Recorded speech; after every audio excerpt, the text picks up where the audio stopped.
বাবার ভুলের জন্য ক্ষমা প্রার্থনা করলেন শ্রম ও কর্মসংস্থান মন্ত্রণালয়ের উপদেষ্টা আসিফ মাহমুদ সজীব ভুঁইয়া। আজ বৃহস্পতিবার বেলা 11টার দিকে এক ফেসবুক পোস্টে ক্ষমা চান তিনি। এ সময় আসিফ মাহমুদ জানান, তার বাবার নামে করা ঠিকাদারি লাইসেন্সটি বাতিল করা হয়েছে। ওই ফেসবুক পোস্টে আসিফ মাহমুদ বলেন, আমার বাবার ভুলের জন্য আমি ক্ষমা প্রার্থনা করছি। গতকাল রাত 9টার দিকে একজন সাংবাদিক কল দিয়ে আমার বাবার নামে ইস্যুকৃত ঠিকাদারি লাইসেন্সের বিষয়ে জানতে চাইছিলেন।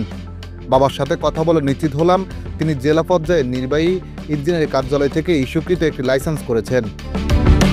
নিজের বাবার পরিচয় দিয়ে উপদেষ্টা আসিফ মাহমুদ বলেন, আমার বাবা একজন স্কুল শিক্ষক। স্থানীয় একজন ঠিকাদার কাজ পাওয়ার সুবিধার্থে বাবার পরিচয় ব্যবহার করার জন্য বাবাকে লাইসেন্স করার পরামর্শ দেন। বাবাও তার কথাই জেলা নির্বাহী ইঞ্জিনিয়ার থেকে একটি ঠিকাদারি লাইসেন্স করেন।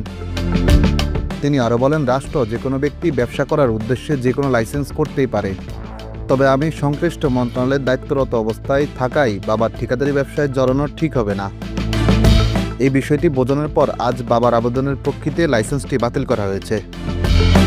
লাইসেন্স গ্রহণ ও বাতিলের মধ্যবর্তী সময়ে উক্ত লাইসেন্সে ব্যবহার করে কোনো কাজের জন্য আবেদন করা হয়নি বলে জানিয়েছেন আসিফ মাহমুদ।